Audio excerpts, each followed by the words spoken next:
In part 1 of this series, I told you 10 secret things that the locals are never going to share with you about living in Salem.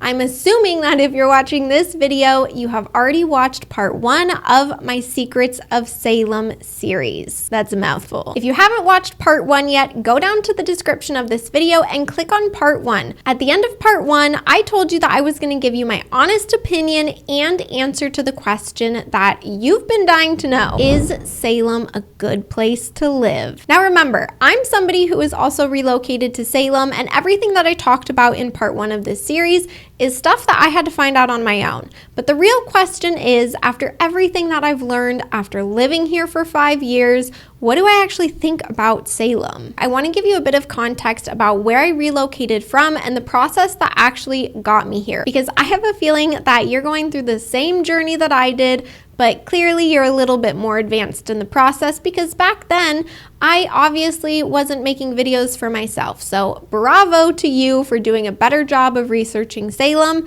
than I did. When my husband and I decided to relocate to Salem 5 years ago, there really wasn't much information on the internet about what actually living in Salem was like. So just like you, I went to Google, I went to YouTube to try and get a better understanding of what Salem was all about, but everything that I came across was information from people that were born and raised in Salem. Now, there's nothing wrong with that perspective. It just wasn't the perspective that I had as somebody who was relocating to a new place.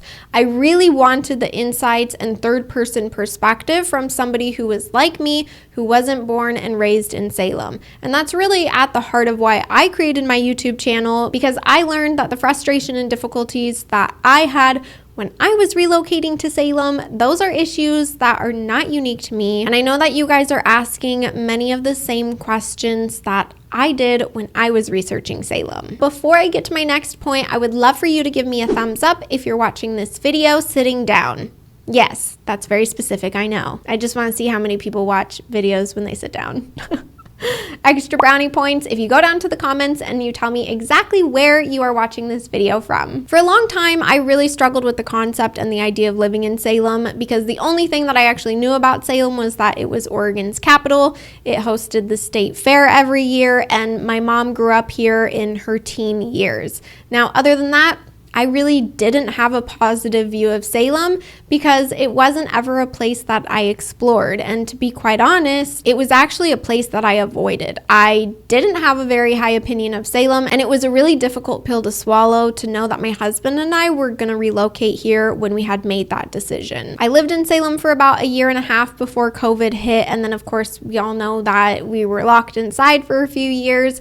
So when I talk about my years in Salem, my past 5 years comes from the perspective of some of those years being COVID years.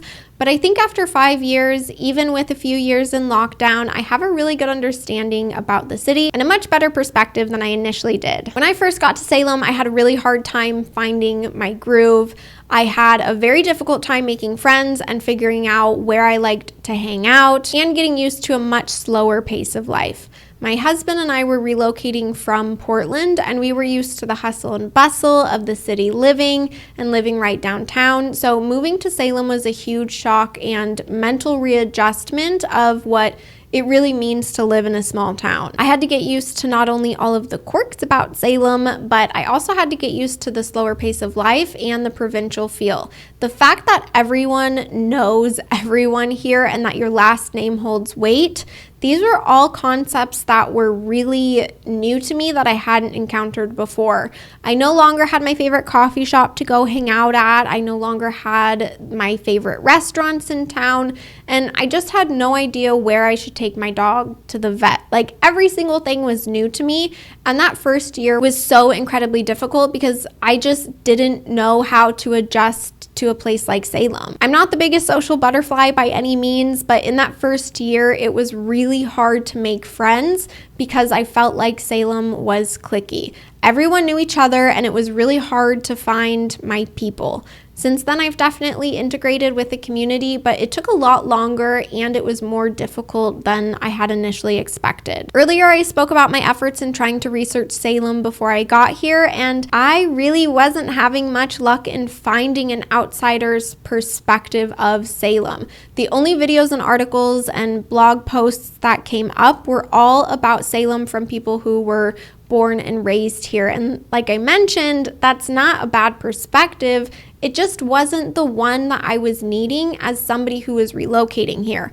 I wish that somebody would have told me that Salem is a small town. It is provincial and everyone knows everyone. I wish somebody had told me that Salem is a really wonderful city, but it is one that you have to put the effort forward to see any level of return. So the answer to the question that I asked at the beginning, is Salem a good place to live?